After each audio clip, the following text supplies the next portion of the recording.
Modi Putin की chemistry ने दिया दुनिया को खास संदेश। भारत रूस की दोस्ती ने लिखा नया अध्याय। पहले तोड़ा प्रोटोकॉल, फिर किया ये बड़ा काम। रूस से अरबों की मोदी ने की डील। डिफेंस सेक्टर को भी होगा मेगा फायदा। बड़ी दुनिया में खलबली, हिल गए देखकर सारे महाबली। जाने क्यों खास है पुतिन का दौरा। मोदी पुतिन का याराना याद रखेगा सारा जमाना। ये बात इसलिए क्योंकि मोदी ने वो करके दिखाया जिसकी चर्चा पूरे इंटरनेशनल मीडिया में छाई हुई है। हैदराबाद हाउस के बाहर मोदी ने पुतिन का स्वागत जिस अंदाज में किया, वो खुद बताता है कि भारत और रूस का रिश्ता कई ऊंचाइयों की ओर आगे बढ़ रहा है। कई जगह पे प्रोटोकॉल टूटे, कई बार मुलाकातें औपचारिक से ज्यादा आत्मीय दिखी और दुनिया ने साफ देखा कि भारत किसी के आगे दबने वाला नहीं है। ऐसे समय में जब वैश्विक राजनीति दो ध्रुव में बटी हुई है, मोदी और पुतिन की केमिस्ट्री ने दुनिया को बता दिया है कि भारत अपने हितों के लिए स्वतंत्र फैसले लेने को तैयार है और यही वजह है कि इस यात्रा को गेम चेंजर विजिट कहा जा रहा है, जिसने पश्चिमी ताकतों में भी हलचल पैदा कर दी है। खबरों की माने तो 23वें भारत रूस शिखर सम्मेलन में इस बार सबसे ज्यादा ध्यान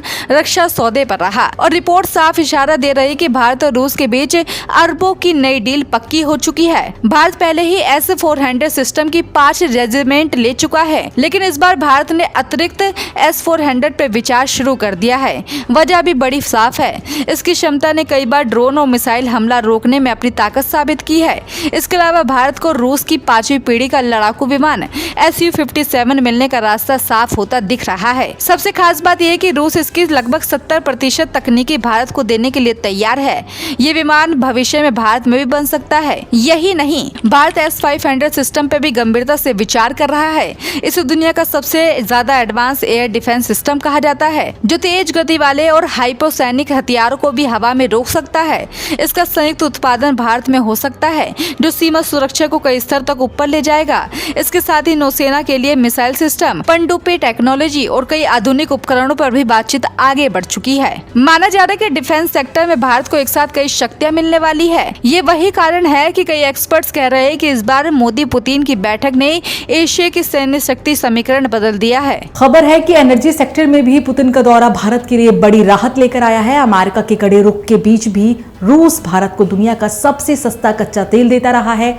इस बार पुतिन के साथ आने वाले प्रतिनिधिमंडल में रूस की बड़ी तेल कंपनियों के प्रमुख भी शामिल थे, जो भारत से तकनीकी उपकरण, पार्ट्स और नए सहयोग की उम्मीद लेकर आए हैं। यही नहीं, ONGC विदेश के रूस के सखालिन प्रोजेक्ट में 20% हिस्सेदारी वापस मिलने की बातचीत भी तेजी से आगे बढ़ रही है। ये सौदा भारत को ऊर्जा के क्षेत्र में लंबी अवधि की स्थिरता देगा। दावा है कि भारत रूस इस बार $100 अरब के व्यापार लक्ष्य को फाइनल कर सकते हैं। इसमें न्यूक्लियर प्रोजेक्ट, आर्कटिक निवेश, डिजिटल पेमेंट सिस्टम और रुपए रूबल ट्रेड जैसे मॉडल शामिल होंगे। इससे डॉलर पर निर्भरता घटेगी और भारत वैश्विक वित्तीय ढांचे में नई भूमिका निभा सकेगा। इस यात्रा ने एक और दिलचस्प पहलू दुनिया के सामने रखा और वो है पुतिन की सख्त दिनचर्या और फिटनेस, जिसने 73 साल की उम्र में भी दुनिया का ध्यान खींचा है।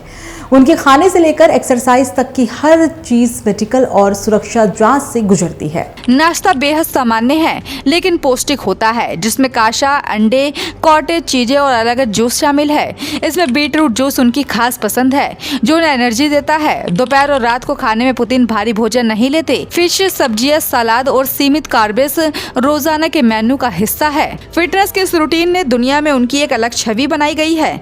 यही वजह है कि उनकी भारत यात्रा राजनीति के साथ साथ लाइफस्टाइल के कारण चर्चा में रही। हालांकि मोदी और पुतिन की मुलाकात भारत रूस संबंधों को एक नए युग में ले गई है। एक और भारत को दुनिया का सबसे मजबूत एयर डिफेंस सिस्टम, उन्नत लड़ाकू विमान और ऊर्जा सुरक्षा मिली है। वही दूसरी ओर वैश्विक राजनीति में भारत की स्थिति और भी मजबूत हुई है। दावा है कि ये यात्रा सिर्फ कूटनीति नहीं बल्कि भारत के भविष्य की रणनीति का ऐलान जैसी दिखाई दी।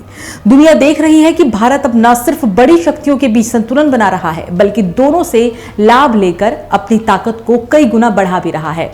आने वाले समय में ये दौरा भारत की सुरक्षा, अर्थव्यवस्था और वैश्विक भूमिका तीनों के लिए एक बड़ा मोड़ साबित हो सकता है।